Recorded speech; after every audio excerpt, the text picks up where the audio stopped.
I'm Alexi Lalas, and welcome to the State of the Union podcast, where we look at the beautiful game on and off the field through the lens of red, white, and blue-colored glasses. This week, we will be talking hashtag MLS is back, the return of Major League Soccer and the official announcement of the tournament down in Orlando that's going to come up here in the next month.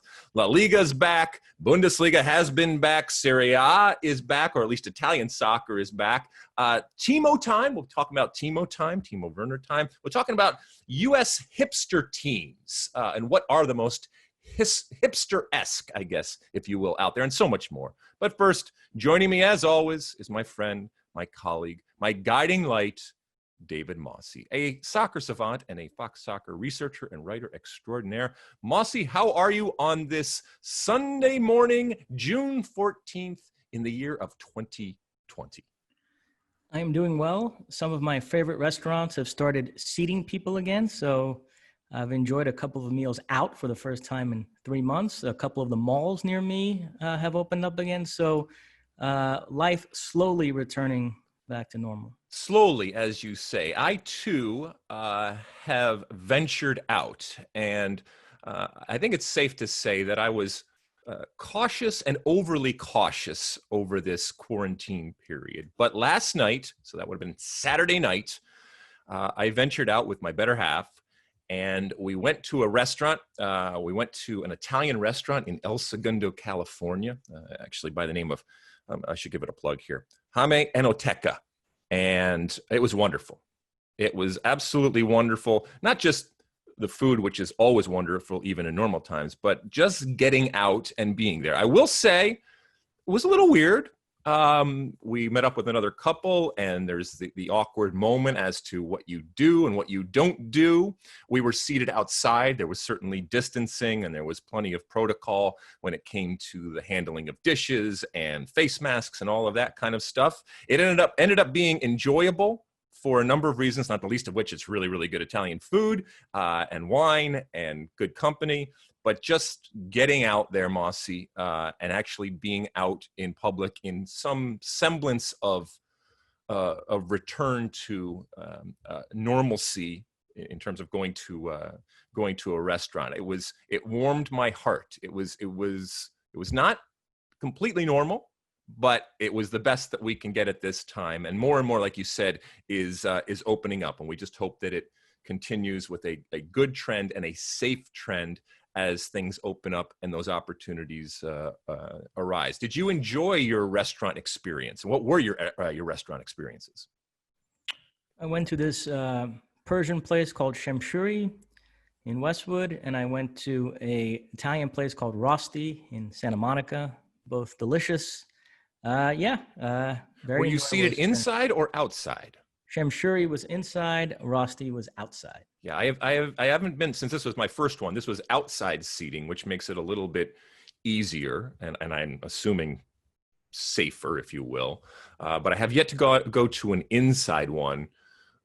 That's the next baby step that I am taking. But like you said, everything continues to open up. Not everything, but a lot of things continue to open up. When it comes to soccer, things continue to open up. We're going to be talking about that later on in the pod. And we hope that we're headed in the right direction. Have you watched anything over the last week that's notable? Well, I finished binging Fauda, which was absolutely sensational. And right before we started taping, Alex Dowd let me know that his parents are also hooked on Fauda. So that's good to hear, because it really is a terrific, terrific show. I watched a number of different things, but what stood out to me was I guess I rewatched Field of Dreams. I had not seen it in years and years and years. I mean, it always has lived large in my memory from what it was, but I just hadn't seen it in years. It holds up. You know, Kevin Costner is an acquired taste, but it certainly holds up both from a sports perspective and also because it transcends it. Because I don't care about baseball, to be quite honest with you. It's not something that I have a diet for or care for. But this transcended it, and even somebody who didn't know a whole lot or care a lot about baseball could revel in it. And so that was fun. And you know, at a time when there's a lot of negativity and problems and challenges out there. It was a nice little couple-hour escape, and it's almost a fairy tale. It's obviously a love letter to not just the game, but to America and to that spirit. And I didn't realize that it was so that it wasn't science fiction, but it was much more mysterious than I thought it was, or I remember it being. But I've gone back and tried to watch things from the past throughout this last 3 months. So that was my latest one. Mosse, anything before we tackle today's topics? No, let's do it. All right. We are off. And as you know, each and every week, I usually start off with the State of the Union. That's gone out of the rundown here for the last few months. And we're going to continue that, which means that we're going to get right in to all of the soccer news. More details on the MLS is back tournament. Yes. Including the draw. So we now know what the groups are for this. All right. So do you have the draw then? Can you give the people? 26 teams divided into 6 groups. There are 3 Western Conference groups with 4 teams apiece, and then 3 Eastern Conference groups, 2 of them with 4 teams, and then 1 of them with 6 teams. Nashville switched over to the Eastern Conference. So this tournament will get underway in early July, and only the group games will count towards the 2020 MLS regular season. The top 2 teams in each group, and then the 4 best third-place finishers will advance. That'll leave you with 16 teams that will compete in a knockout round. There is prize money for the winner of this tournament and also a CCL berth at stake. So several questions I want to throw at you. First off, do you think that prize money and that CCL berth is enough of an enticement that the knockout stage games will have some juice, or it's going to be a little bit weird when the games no longer count towards the 2020 MLS season? It will be a little weird, but I do think that the prize money and the CONCACAF Champions League berth will drive those teams in, after the group stage. Like you said, the group stage counts for your standings. When I look at the groups in MLS's inevitable way of doing things, the first thing that stands out is that there's a group of 6. Okay, the rhyme or reason behind this I haven't quite gotten to, but there's one group of 6, and then all the rest of the groups are 4. And as you mentioned, Nashville and Miami, both the expansion teams from this year, are both in that group A. So whenever we do something like this, we always got to find out what the group of death is. I think a lot of people will point to Group F with LAFC, LA Galaxy, Houston, and Portland as being the group of death. And I can certainly get on board when it comes to that. I will say though that let's see here. That group of 6 is just very interesting. The reason they did it is to have even number groups. Well, of course, the reason they did it, but you're still only the top 2 come out of your group, and then the best third place team, and you're not playing everybody in your group in Group A. You're still only playing three games. So look, all of this we've said all along, it's not about being fair. It's just trying to get the best possible situation. So that's what it is. In light of that, let me ask you a larger question. Yeah. The name of this tournament is MLS is back. They're really trying to sell you on the idea that this is the return of MLS in the same sense that like the Bundesliga is back or La Liga came back this weekend.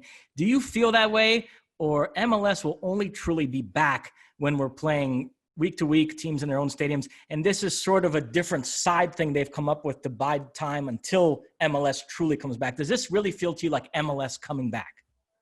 It does feel to me like MLS is back because it's being put in the context of all of these leagues coming back, but it's not going to look like the MLS that nothing looks like what we had before, but this is going to be even more so because of the unique environment that both MLS and NWSL are an approach that they have taken. So yeah, it does feel, no, I'm okay with MLS is back. And I think I told you last week, I was pleasantly surprised by my reaction about how excited I was, because I fully expected not to be as excited. Now, the name of the tournament is a little uninspiring. Let's be honest.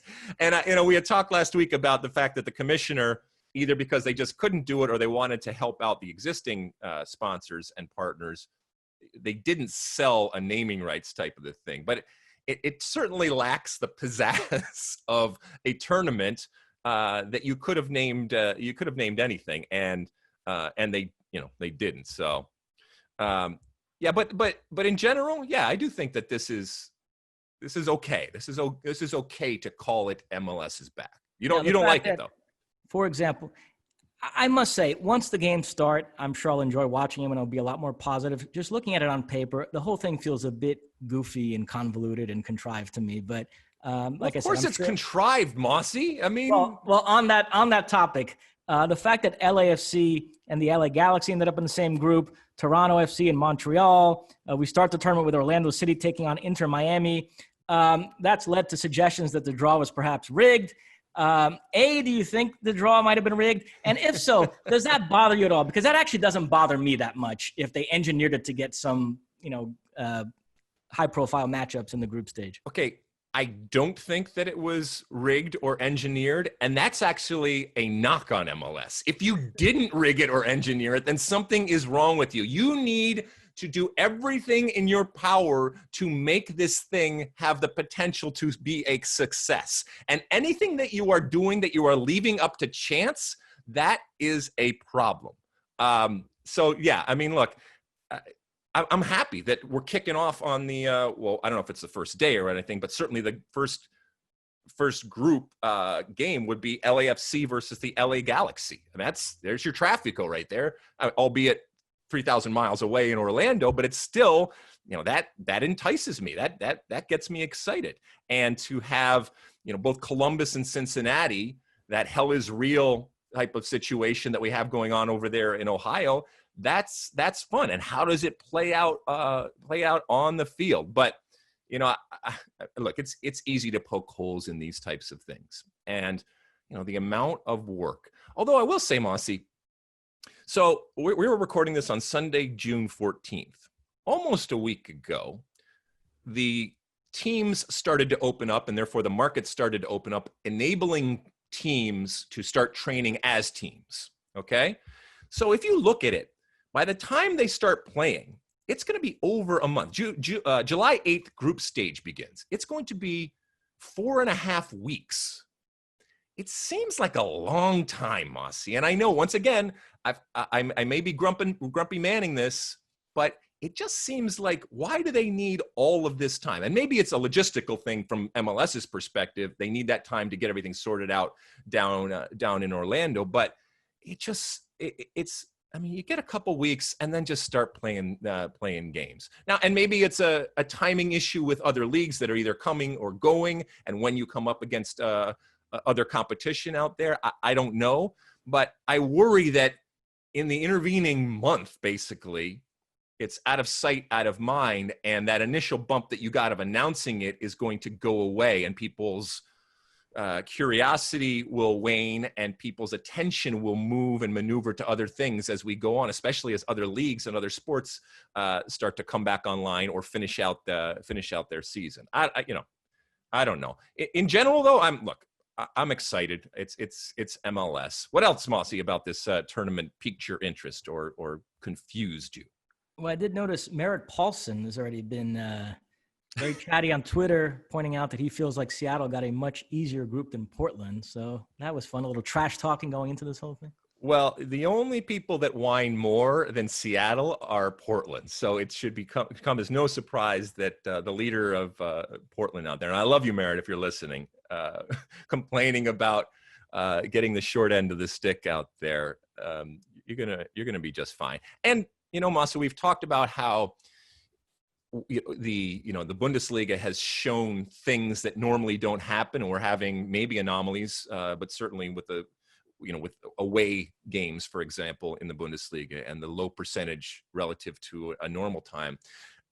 There may be teams in this tournament that in a normal situation are X, but in this situation turn out to be Y. For example, Sporting KC is notorious for their sporting fit mentality and philosophy. The problem with that is that oftentimes it peters out towards the end and they can't sustain it into the playoffs. maybe this is the type of tournament that's tailor-made for Peter Vermes and co. in terms of being sporting fit. And maybe they really, really excel. Who knows? Maybe a team that, let's be honest, sucks, shows up down there. And, you know, right now, Nashville, which isn't good. Okay. Or Cincinnati, which isn't good. Who knows? Maybe they show up down there and they catch lightning in a bottle and they end up winning a title, which then begs the question, are we considering this title, and I guess we're calling it the MLS back trophy or whatever the hell we're calling it here. Are we considering that in terms of a double or a triple? There's not going to be U.S. Cup, so won't be able to do that. CONCACAF Champions League. I don't know if that's going to happen. But if a team were to win this team down, this tournament down in Orlando, and then win Supporters Shield, and then win MLS Cup, would we consider that the treble? You know, where does this fit in? All of those questions are to be asked and maybe to be answered as we go forward. But I'm going to be excited to see what these teams look like in the heat. We know that there's early morning games and late night games, but it's still Orlando in the summer and Florida in the summer, and it's gonna be hot. And I think it's, as I said many times, it's fair to judge these players and these teams by what they do down there, even though the circumstances have changed, because everybody is going to have to adjust to this new normal for this month that they are going to be down there. Mosse? That's it. That's it. I mean, I don't know. I don't think there's a whole lot more to say. There will be more information. The league will come out with specific dates of who's playing who and when. Much more broadcast information will be out there. I know, people are asking from a ESPN and a Fox perspective, and all the national partners out there. That is TBD. If and when that's out there, we will make sure that everybody has that information, and we will discuss it, because then you will actually have dates on which you can tune in, either on ESPN or Fox or anybody else out there that's going to be involved, and watch these games, and that will be fun, and that will make it much more real. I just hope that this excitement doesn't peter out over the month, because that's a long time. But maybe I'm an old guy, and maybe these young bucks just need much more time in order to get up to fighting form, if you will. All right. Well, that's our opening segment. When we come back, oh my goodness, we're going to talk about all sorts of stuff that is going on out there in terms of leagues that have either come back or in the process of coming back over this next week. And that's EPL. That's Serie A / Italian soccer, Coppa Italia, Bundesliga, La Liga. All of those different ones are coming online, and what they look like on the field and what they look like off the field. That is coming up after the break. Moving on. Okay, welcome back. All right, we're going to blaze through all of the different leagues that are coming online, and we're going to start off with La Liga, which came online this week. So we saw the return of Real Madrid and Barcelona, and what is arguably the greatest player ever to play the game, Messi, who evidently doesn't miss a beat, right, Mosse? Unfortunately, it was against our good friend and colleague Stu Holden's Mallorca. Messi and company came out, and basically from the third minute where they scored, it was all Barcelona, and the result was never in doubt. But it was fun to have La Liga back, and certainly it was fun to see Messi not just playing but assisting and scoring and doing what he has done now, it seems like, for the last 2 decades. Yeah, not sure about that haircut, though. That looked like an Enzo. No way my Gino did that. That's a very obscure Seinfeld reference. So you're not having the bob, if you will, or the fop, or whatever that is that he has. One funny note on this game, there's a rule in Spain that if you have a player injured for 5 months or more, you can sign a replacement outside the transfer window. So long as he plays in Spain and he's not allowed to compete in Europe. So you only have him for domestic competitions. And when Ousmane Dembele went down and was ruled out for 6 months, Barcelona took advantage of this loophole, and they signed this Danish striker, Martin Braithwaite, from Leganés. They paid his buyout clause. I think it was 18 million euros. And this sort of shined a light on what a flawed rule this is, because Leganés are then not allowed to sign a replacement. So they lose a player outside of the transfer window, and they're not allowed to go out and replace him. Only Barcelona were able to do it because they had a player ruled out through injury for 5 months or more. And I remember when we had that MLS seminar, This was happening right around that time. And I remember talking to Stu Holden about it, and Stu was very fired up, even though it actually benefits Mallorca that Leganés lost one of their best players. But Stu Holden, just out of principle, thought this is ridiculous. I feel sorry for Leganés. It's so unfair.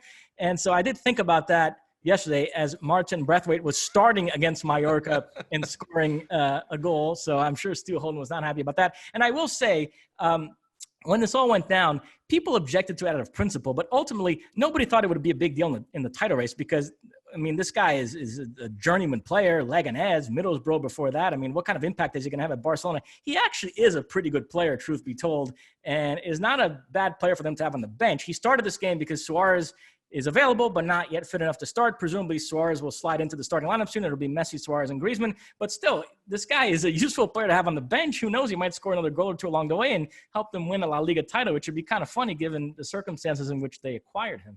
And I will say to Stu Holden's Mallorca, while it should come to no one's surprise, including Mallorca, that they lost to Barcelona, kudos and hats off and applause because first off, they use the crowd enhanced noises, so the enhanced audio.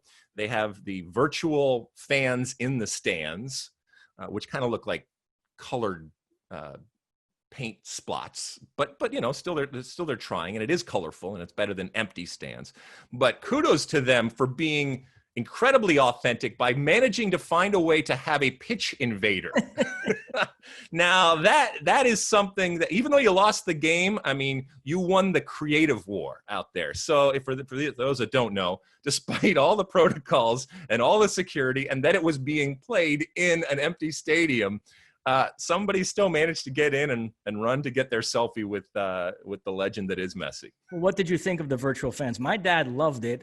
Some people thought it was a bit much. I love it. Okay. The more that you can do to try to get us back to the aesthetic that we know and love, I will always fall on that side.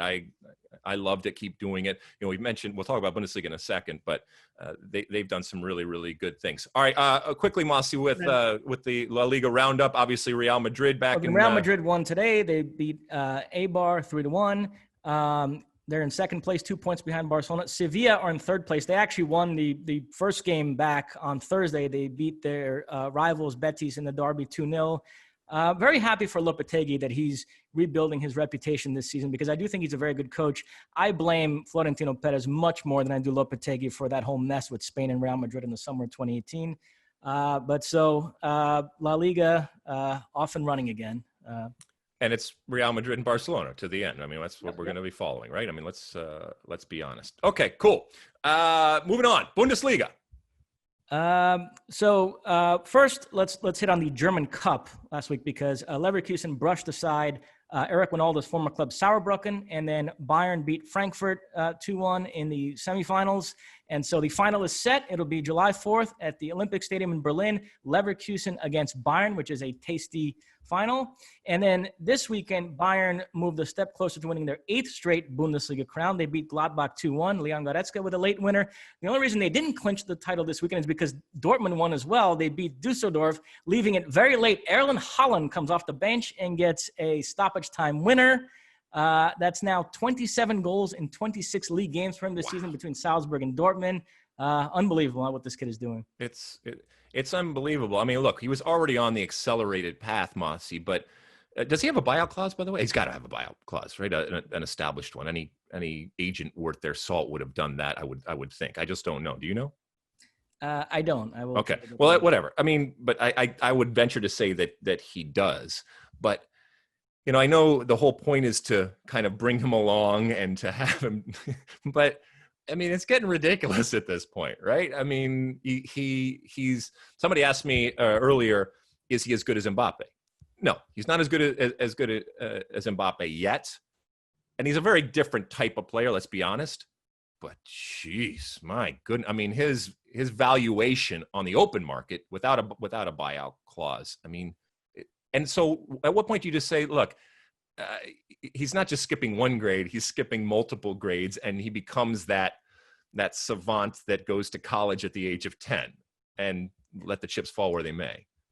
A few weeks ago, we did a segment where we identified the 20 or so most prominent soccer nations, and we each picked our favorite players from those countries. Remember that? Mm-hmm. My dad was listening that week, and he came up with his own list. And when we were going through his list, we sort of noticed that none of his favorite players are these goal-scoring target strikers. It's more these creative playmakers or explosive wingers, or if it is a center forward, it's in the Brazilian Ronaldo mold, a guy with dazzling skills that can create goals on his own, rather than that big burly guy who's just a finisher. And we sort of concluded, and I'm the same way, that we're more naturally drawn to those kinds of players than we would be an Erling Haaland type, even if there is a part of our brain that intuitively understands that goals win games and the guys that score the most goals are the most valuable. But I don't know, when I see people tweet about Haaland, I sense some genuine excitement there. I admire what he's doing. I mean, and I understand that a player that age scoring goals at that clip, what a commodity that is. And yes, if I was a super club, I would pay $1 gazillion for him. But does he excite you as a player? Do you get excited to watch Erling Haaland or not really? He doesn't excite me in the way that like an Mbappe does. He doesn't yet excite me in a way like Lewandowski does. And that's a much, in terms of the way that they play. Look, I think Mbappe is much more dynamic. Although, look, you've seen Haaland's, when they show him running from one side of the field to the other, it's not like he's lumbering. Okay, he's a bigger guy, and therefore we kind of pigeonhole him in that position, and that's where he's going to be. But I mean, the guy's got speed and strength and power in the way that he goes. But no, he doesn't excite me. And maybe, honestly, his persona, it's not exciting. It's not.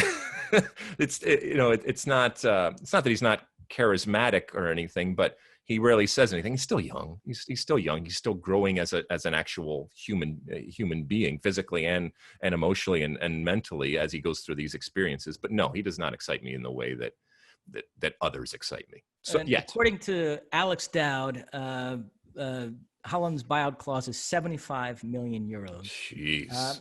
I will say I'm going to end up dying on this Jadon Sancho hill. Even Jovan Karofsky was texting me this past week telling me I need to cool it on Jadon Sancho, but he still excites me more. I view him as a more transcendent talent than Haaland. And I know a lot of people are trying to frame it as if Haaland versus Mbappe is setting up to be the defining rivalry of this next generation, sort of the next Messi versus Ronaldo.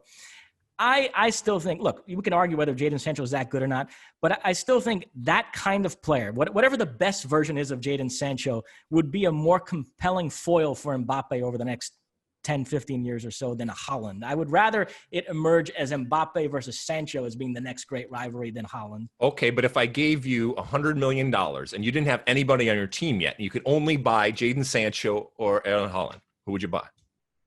Let's just say it was let's say they both cost $100 million, 100 million euros, $100 million, 100 million, whatever. A lot of money.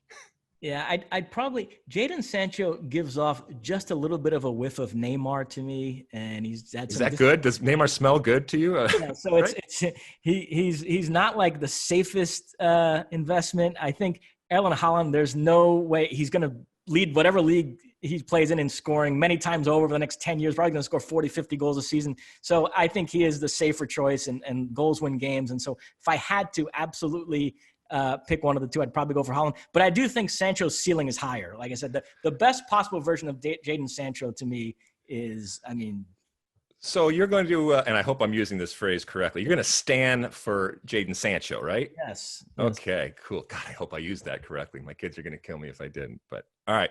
All right, anything else Bundesliga? Let's move on to Serie A. Although Serie A, as a league hasn't started, Serie A teams have started playing in the Coppa Italia, right? Correct. We had the two Coppa Italia semifinals. And I will say one general point first. When you get used to the artificial noise, then not having it was very weird. Thank you. It was maddening. It was, oh my God. I mean, how are you gonna keep them down on the farm after they've seen Paris or enhanced audio? How are you gonna keep them back on the farm? I mean, it just is so bland and so stark and so jarring and to a certain extent, so Italian, let's be honest. And that Juventus AC Milan game was a bit of a tough watch because Milan gets that red card early. Rebic And so they're down to 10 men, and they were the team that needed to score to advance. So they were just defending the whole game, and it was admirable the way. And by the way, what a crazy sequence! Ronaldo misses the penalty, the ball pops out, and Rebic with that awful challenge, and he gets a red card. Yep. But they defended admirably, and I think they really frustrated and stifled Juventus and guys like Ronaldo and Dybala. But as the clock is ticking, you're thinking, okay, but they're the ones that need to score here, so who cares? And they couldn't create anything. And so ended up being 0-0, and Juventus advanced on away goals because the first leg had been 1-1 at the San Siro. And Juventus will face Napoli, who the following day, it was a 1-1 draw at home, so they advanced 2-1 on aggregate. They had won the first leg 1-0. Inter actually took the lead through Christian Eriksen, kind of a crazy goal off a corner, but then Napoli equalized with Dries Mertens, a goal which, by the way, makes him Napoli's all-time leading scorer. He surpasses Marek Hamsik, who had himself surpassed Diego Maradona. So, so it's going to be Juventus and Napoli in the final Wednesday, June 17th at the Olimpico in Rome. I built this up as if Ronaldo was in this great shape and was going to go absolutely berserk in these games. I actually thought he was quite disappointing in that match against AC Milan, but would not surprise me at all if he has a big game against Napoli in the final. Huh? But these teams do, I think, have an advantage having played a game because there was rust that you could visibly see coming off. I mean, passes that were going errantly. And I know it's heightened because we're kind of so focused on looking at, and somebody makes a bad pass and we're going to blame it on the fact that they've been off. But it did look like they were disjointed oftentimes and, rolling their eyes and zigging as opposed to zagging in different times. So these teams that have actually gotten out there and now understand what it is to play, albeit in Coppa Italia, I think they do have an advantage going over. So if you're going to bet on Ronaldo, bet on him in the Serie A game that's coming up. One last Serie A note before we move on. There's this crazy situation with Balotelli at Brescia. They're not even allowing him in the training facility. Then Mino Raiola, his agent, came out and said that they haven't tested him for coronavirus the same way they did all the other players. The club is saying that's not true. They're threatening to sue Raiola and Balotelli for slander. I think it's safe to say Balotelli has played his last game for Brescia. And you know where I'm going with this. This is obviously leading to talk about MLS. It seems pretty divided. There's a faction of people that would love to see Balotelli in MLS, but there are others like our good friend Eric Winalda who came out strongly against it. And why do we need to bring this guy here? He's not a good example for young American players, and it's such a circus. And where do you come down on that, Mario Balotelli to MLS? Well, I love Eric, but are there kids out there that are thinking they're going to learn anything from Balotelli? I mean, you can just change the date on the press releases, and he's run out of time, or it's he's moving on to someplace else. I have no problem if it's from a financial perspective. I don't want you breaking the bank, okay?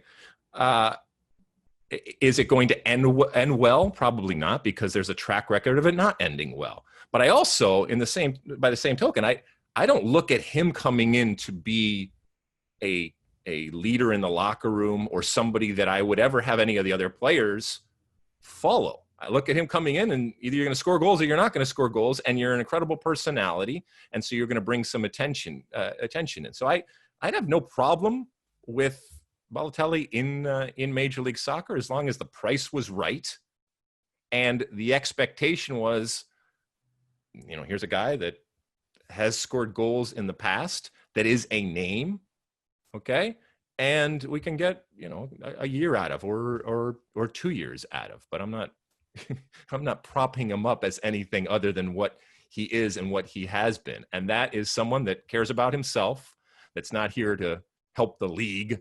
But there's a reason why people pay money, and the most important, like you mentioned earlier, the most important position in our sport is the ones that put the ball in the back of the net. And then right, finally, we'll end with the Premier League, which comes back this upcoming week. Wednesday, June 17th, the first two games, Aston Villa, Sheffield United, and then Manchester City, Arsenal. Not much drama at the top. Liverpool are obviously going to win the title. A lot of talk about what the reaction should be to that. I know you had some comments about that this week regarding Liverpool's impending title. I mean, it's just everybody should expect that they are going to be crowned champions. That's not a surprise, but that caveat and that asterisk will always apply, and everybody's going to talk about it. And like I said before, people are going to use that to invalidate or to make it less valid the title. And it's not, but that is what is going to happen. And I'm much more interested, because it's a fait accompli as to who's going to win the title, as to how people react on the ground, and if it is what type of celebration it is. We know it's going to be muted just out of the reality of where we are right now, but what that celebration does look like, how it ultimately is looked at in terms of history and historical title wins. And, again, what the EPL looks like. This is the most popular league in the world, okay?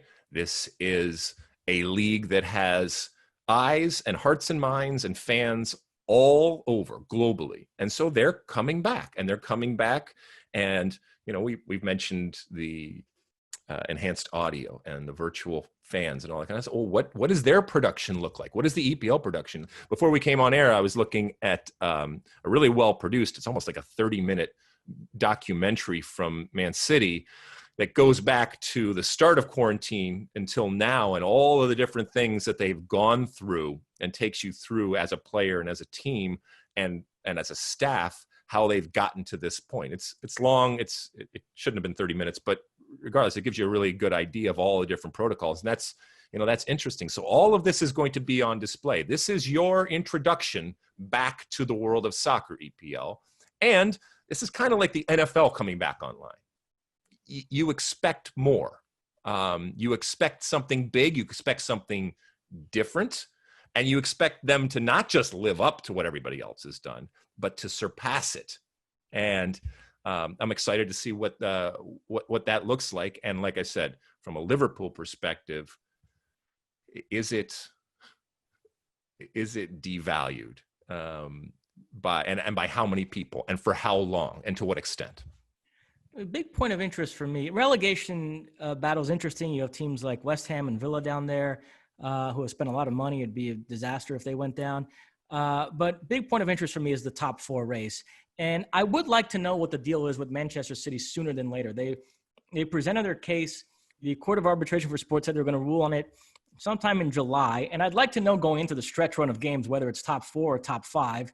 Let's say it is top four, just for argument's sake. Liverpool and City are locks. Leicester, I wouldn't say is a lock, but they're in very good shape. And then Chelsea right now, Alex Dowd's Chelsea are fourth. They're 3 points above Manchester United, who were coming on like gangbusters before play was stopped.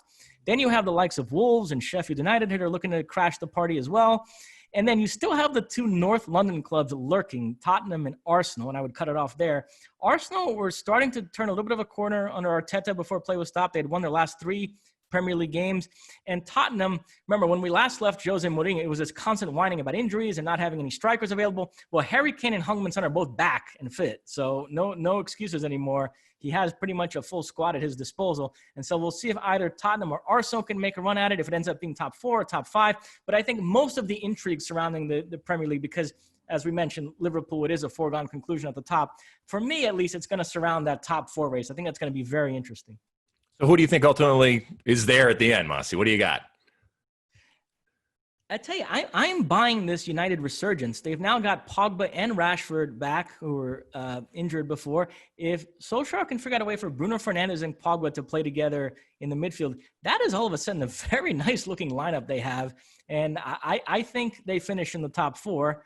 And then, Chelsea would drop to 5th, and then Chelsea's fate would depend on whether it would the City appeal. I just get a sense with Chelsea, and I was going to save this point for the Ask Alexi segment because we have a Chelsea question down there, but I just get a sense that there's a lot of focus on next season already with these signings and Timo Werner, and I worry they might be taking their eye off the ball here. They still have to make sure they get that Champions League spot this season. Otherwise, some of the air would come out of the balloon. There's a lot of buzz about Chelsea next season being able to compete with Liverpool or City for the title, but you still got to make sure you finish this season the correct way. I agree with you in that I get the feeling that while both Chelsea and Manchester United are works in progress, the work in progress is further along from a Manchester United perspective than Chelsea. And let's see, they're 3 points back. So Manchester United is 3 points back from Chelsea. By the way, not for nothing, but the whole Leicester anomaly, an aberration, a once-in-a-lifetime thing, got to give them credit, right? I mean, for maintaining. Obviously, I haven't won the league again in the terms of a title, but it's not as if they shut up and then just went back into obscurity. I mean, that in and of itself is a story and worth praise. It's getting some, but I don't think it gets enough, especially in a league like the EPL.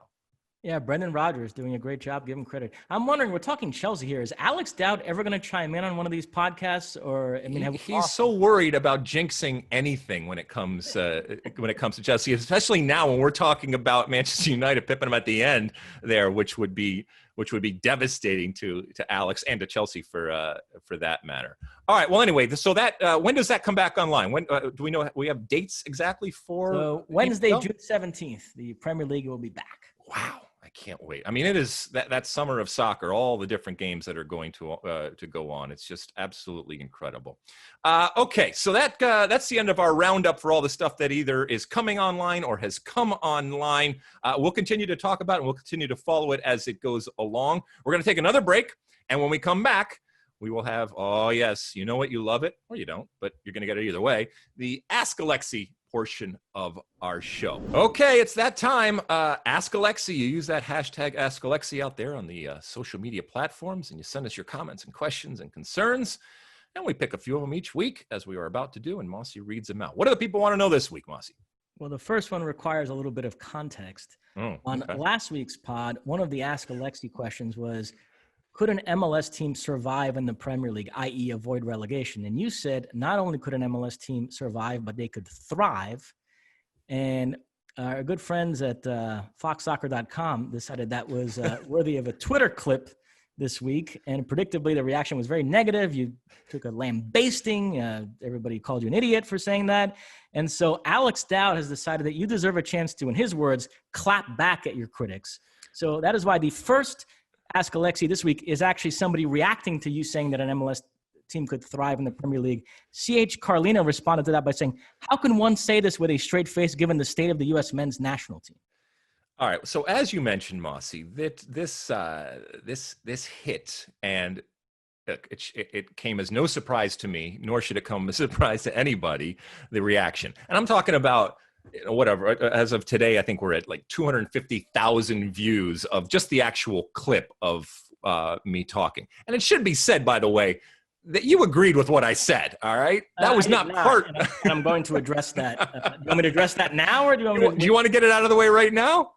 Yes. Okay, go. Anybody that wants to go back and listen, I rejected the whole framing of the question because I said that if you dropped an MLS team in the Premier League, they would be completely a fish out of water and would have all these different variables they'd have to adapt to. And so I said a more interesting way to look at it is, what if you put LAFC on a neutral field against the likes of Norwich or Bournemouth? What would that look like? Because then you're stripping away all those variables and you're just making about the quality of the two teams. And after I said that, I switched off, started thinking about the next question. And it was pointed out to me by multiple people in my life that you then tagged that conversation by saying, okay, so Mosse and I both agree that an MLS team wouldn't be relegated, which was you putting words in my mouth. For the record, I do think an MLS team would get relegated. Mosse, as you know, we live in a time where nobody cares about the details. Nobody cares about data. Nobody cares about the truth. Let's be honest. They just care about headlines. Then the way I see it is that you agreed with me, and that's what we are going with. Now, look, as I said, it was no surprise to me that this was the reaction. The reaction of just absolute just anger and just irritation that anybody would have the audacity to suggest that this could happen was just tweet after tweet after tweet. And, I get it. It is a subjective thing, so you can't prove it one way or the other. It's an evergreen type of subject.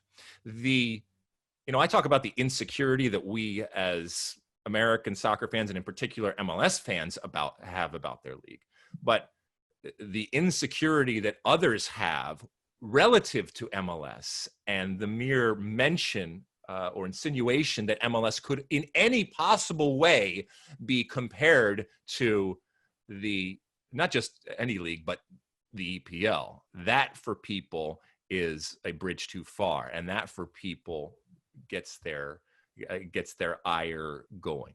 Look, I'm under no illusion as to what MLS is and what MLS isn't. I'm also not delusional as to the reality and the restrictions and the restraints, and therefore the obstacles that MLS has relative to other leagues. But I also believe that MLS is looked upon, and actually looked down upon, oftentimes incorrectly, simply for geographic reasons, where it is. And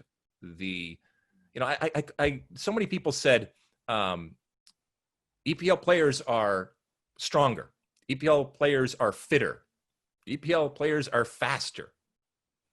No. Okay. Now you may believe that EPL teams and EPL players are better technically. Okay, fine. And maybe more are. Okay. But that doesn't mean that any individual player or any individual team can't compete. So this isn't about me clapping back, because there's nothing to clap back to. I have my opinion. You have your opinion. Okay. I was interested how, and this does get back to our insecurity. A segment of responses and a big segment were fearful that by me saying this, it makes American soccer, and therefore American soccer people, look bad. I.e., and I get it, because I am without a doubt, it's beyond argument, the voice of a generation, actually the voice of multiple generations, and the voice of soccer. And so what I say is amplified everywhere. I get it. So that concern I can understand. But I also have a much greater respect than evidently some do when it comes to the American soccer fan in terms of their ability to discern and to intake, and for the way that we are viewed either by ourselves or by others.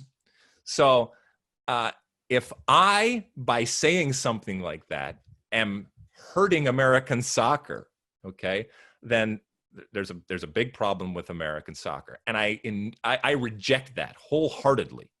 Okay, I have my opinions, as you know. Sometimes people agree with them, sometimes people don't.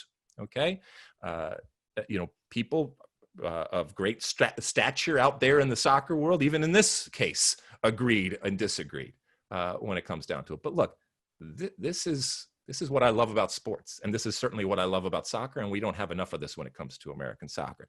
It's talking about things, and it's debating these types of things. And yes, I do wear my MLS heart on my sleeve oftentimes, and I do feel that MLS deserves to be defended, because I think that there is a lack of relevancy and credibility and credit given to MLS, oftentimes relative to the reality that MLS is. And that perception sometimes doesn't match the reality. And believe me, I see it each and every day. A good player is a good player. A good team is a good team. So anyway, that's my response to Carlino. In terms of how one can say this with a straight face, I said it. My face was straight, and let the chips fall where they may. Now he said, he mentioned with the U.S. national team where the U.S. men's national team is. I think you're conflating some things.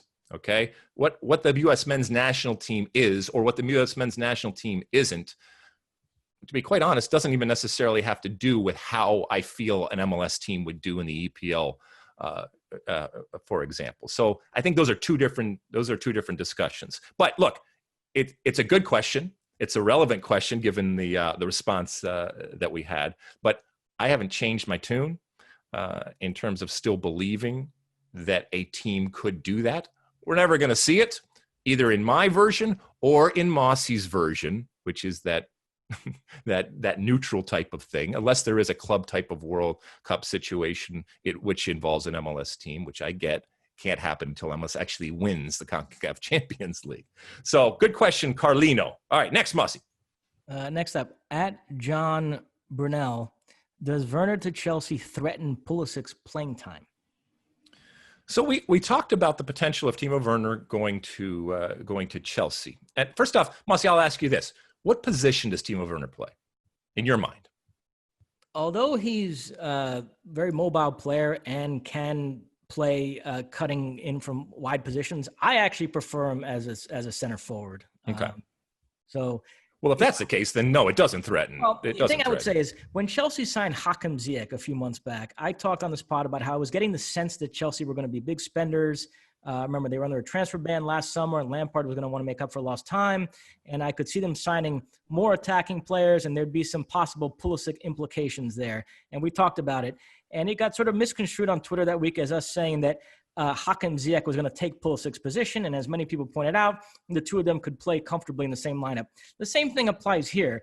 Werner, it's not a like for like with Pulisic. There's certainly a world where they could both be in the starting 11, but it's just getting to be a lot of guys. Chelsea are also being linked with Kai Havertz. Who knows if they get him? But, it does concern me a little bit in a larger sense that Pulisic is going to be competing with a lot of guys that are either English, in the case of Mason Mount, Tammy Abraham, Hudson-Odoi, or guys that Lampard brought in, Ziyech, Werner, or whoever else they sign, while Pulisic is neither English nor was he a Lampard signing.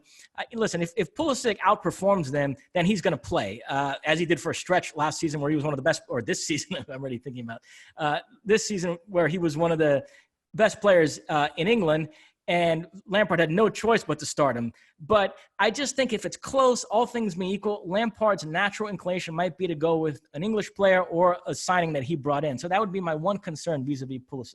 I agree with that. But when it comes to Timo Werner, I also agree with where you see him playing. However, it's in this day and age where so many teams are not playing with two guys up front or playing with three or I guess one in terms of being the tip of the spear there. If that one person isn't, from a physical perspective, dominating, then it changes a little, and then you get into the false nine type of situation that you have, or a David Villa type of situation.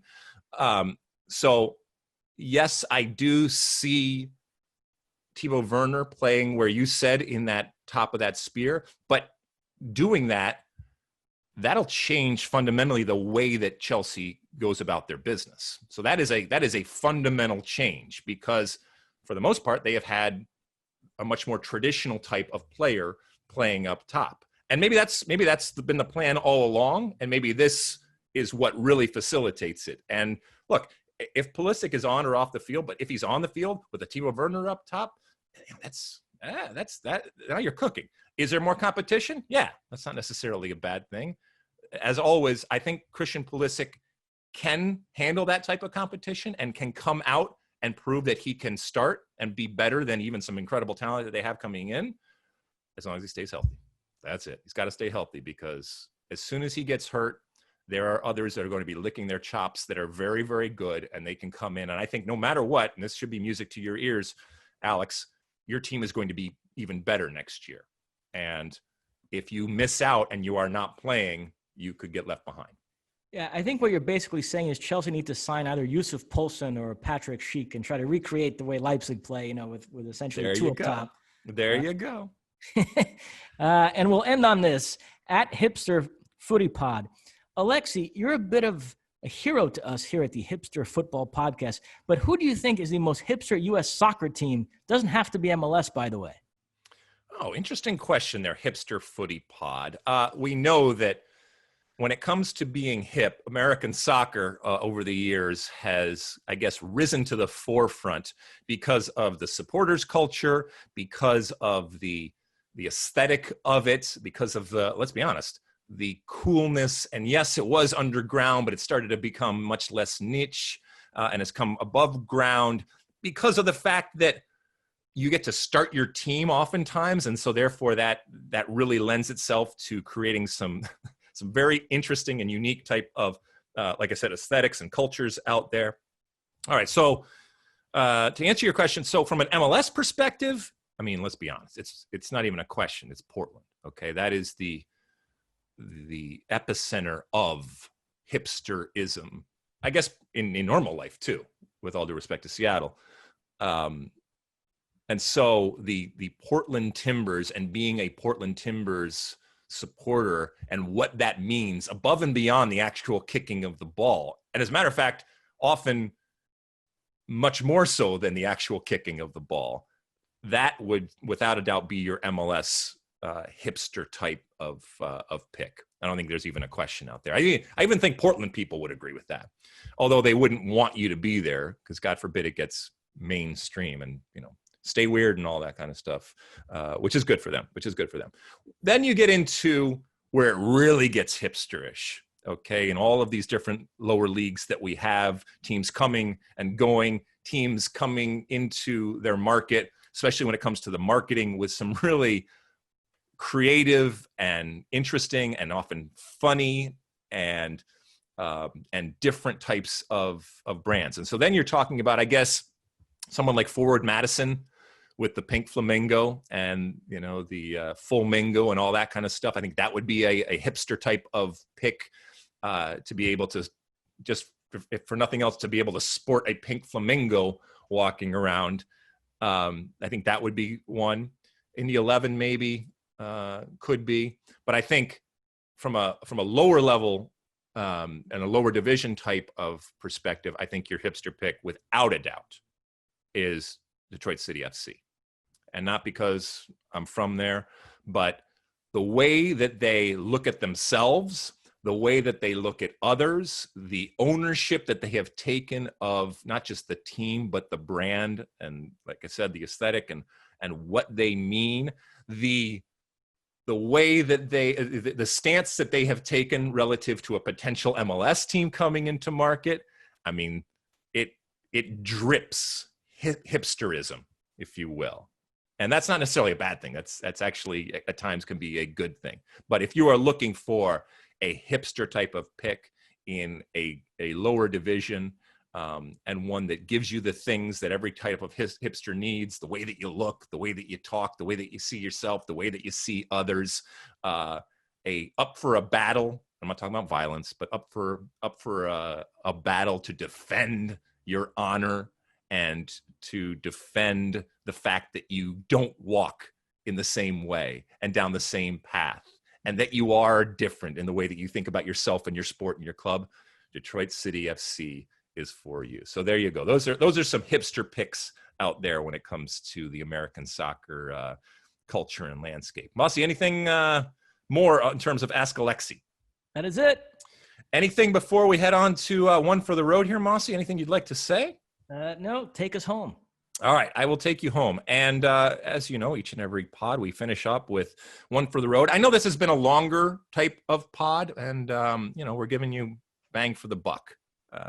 And so, hopefully on whatever bike or car or walk or run or any type of thing that you're doing, you stay with us for the whole thing.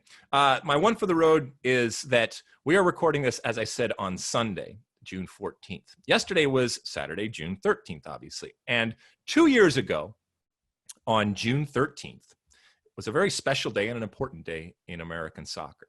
That was the day that the United States, Canada, and Mexico were awarded by FIFA the 2026 World Cup. I retweeted a video from that day because yours truly, and Mosse, where were you on that day? We were in Moscow, right? Yeah, were you with us on set that day? Or where? No, I believe I was in the IBC Center. I think, yeah, you were in the IBC Center, and myself and Rob Stone, at the time Fernando Fiore, we were on set. Actually, we didn't have a game, but we had this announcement coming, and we were on set to react to it on Fox. And I tweeted the actual real-time reaction, and I didn't think it was going to hit me in the way that it did.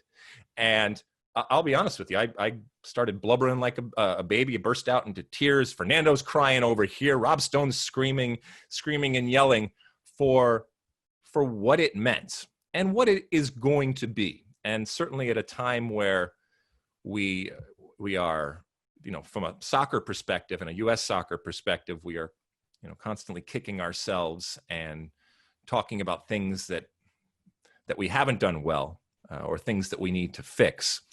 This shining light that is 2026 remains, and it will be something the likes of which we have never seen. Even in 1994, 94 is going to pale in comparison. 99 is going to pale in comparison. It will be the most successful World Cup in history. And it will be the stage from which we use to kick on. Obviously, 94 we used to establish MLS. From an individual perspective, I've told you many times, I lived the power of what a World Cup can do to an individual. And there's another player out there that's going to have that same type of effect. And there is more when it comes to soccer that we are going to use. And we celebrate 2 years. And we also recognize that while we're celebrating, it doesn't mean we rest on our laurels, because we got a long way to go. But this is a wonderful, wonderful ramp. This is a good story, and this is going to be a good story. And at a time where we need some things to be positive about and things to look forward to, this is certainly one. It's a long ramp, but it's gonna come sooner than you think. And I can't wait. It was a great day. The sense of pride that I felt for my sport, and yes, for my country, and all those countries, our neighbors to the north, our neighbors to the south, about this unique opportunity that was upon us. You can see it from the actual video, but I can tell you right now that it was a special moment. And we need special moments. And there will be many more to come, believe me, on and off the soccer field, as part of the beautiful soccer that we have in the United States and in Canada and Mexico, and other beautiful moments that are going to be out there. So savor them, remember them, use them, as we are going to do with 2026. And it's a wonderful thing for our country and our sport to look forward to as we go on and deal with a whole lot of stuff on and off the field that needs fixing, a whole lot of stuff that is going to challenge us, but also a whole lot of stuff that when we get through those challenges and when we do start fixing those things are going to make 2026 that much better. And as I said, something the likes of which our sport and our world has never seen. All right, Mosse, anything before we go? Nope. All right, use that hashtag Ask Alexi out there, or Ask Mosse, and send us your questions and your comments, concerns out there about anything that has to do with soccer or not. And we will pick through them as we often do. We really appreciate you spending the time with us each and every week. I hope that everybody is staying safe. I hope that everybody is staying sane and doing the things to protect ourselves and others. As we mentioned at the top of the show, we look to be emerging a little bit and opening up a little bit, but let's do it in a safe and organized type of way so that we can all enjoy it, so that we can all, as I said, be safe and healthy going forward to hopefully get out of this dark time in our history, both as America and as the world. All right. Thank you so much for listening. And we will talk to you again next week. And as always, size the day. You like that clip? Well, my State of the Union podcast drops every week. Subscribe now on Apple Podcasts, Spotify, or wherever you get your podcasts.